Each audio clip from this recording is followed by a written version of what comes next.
Can average student crack ADRE? সঁচা কথা কওঁ ADRE 1 বা ADRE 2 ক্ৰেক কৰাবোৰ টপাৰ্ছ নহয়, মেক্সিমামে কি এভাৰেজ হয়, বাছ এটা বস্তুৱে ডিফাৰেঞ্চিয়েট ক্ৰিয়েট কৰে। নতুন এটা ভিডিঅ'লৈ ৱেলকাম।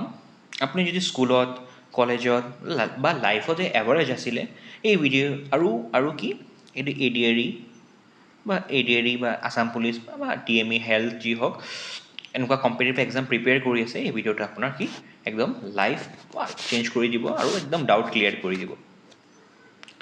ফাৰ্ষ্ট কথাটো হ'ল এভাৰেজ ষ্টুডেণ্টৰ চিলেকশ্যন পচিবল হয়নে? একদম য়েছ হয়, আৰু যদি হয় কেনেকৈ হয়? ফাৰ্ষ্ট এক্সাম প্ৰিপেয়াৰ কৰাৰ আগত জানি ল'ব যে ADRE, Assam police, DME, DHS এইবোৰ কি UPSCও নকৰে, IITও কণ্ডাক্ট নকৰে, এনেকুৱা লেভেলৰ নাহেও। এইটো কি SLRCয়ে কৰে, কণ্ডাক্ট কৰে এক্সাম, আৰু অনলি এইটো নহয় যে অনলি জিনিয়াছ কেণ্ডিডেটে চিলেক্ট হয়, তাতে কি মেক্সিমাম এভাৰেজেই চিলেক্ট হয়।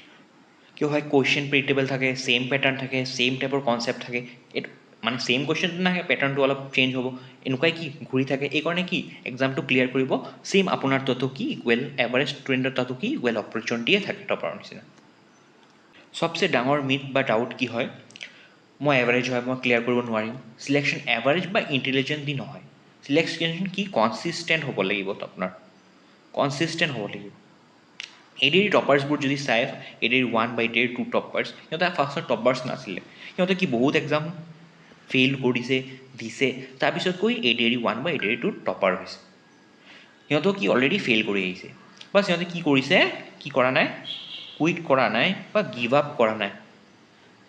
বহুত এভাৰেজ ষ্টুডেণ্ট কি থাকে, কম এভাৰেজ ষ্টুডেণ্ট কি মাৰ্কছ কম আহি আছে, হাৰ্ড লাগি আছে, বেলেগ এক্সাম ফেইল কৰি আছে, কি কৰি দিয়ে, গিভ আপ কৰি দিয়ে, আৰু তেতিয়াই এভাৰেজ এটা ষ্টুডেণ্ট হৈ থাকি যায়, ষ্টুডেণ্ট হৈ থাকি যায়।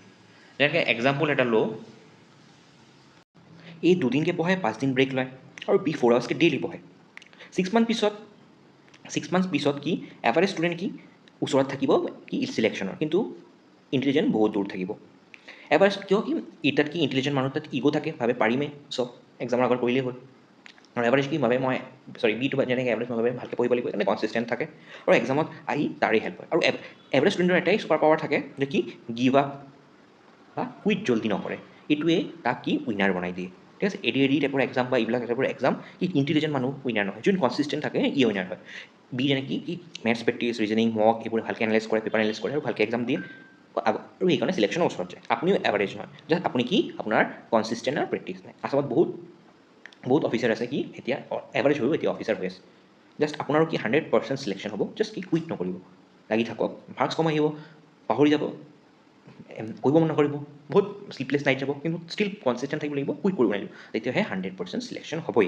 ঠিক আছে, আৰু ইম্পৰ্টেণ্ট ভিডিঅ' আনি থাকিম পিছত, ফ'ল' কৰিব, শ্বেয়াৰ কৰিব, লাইক কৰিব, আৰু বাৰ্ণত নকৰিব ভিডিঅ'টো।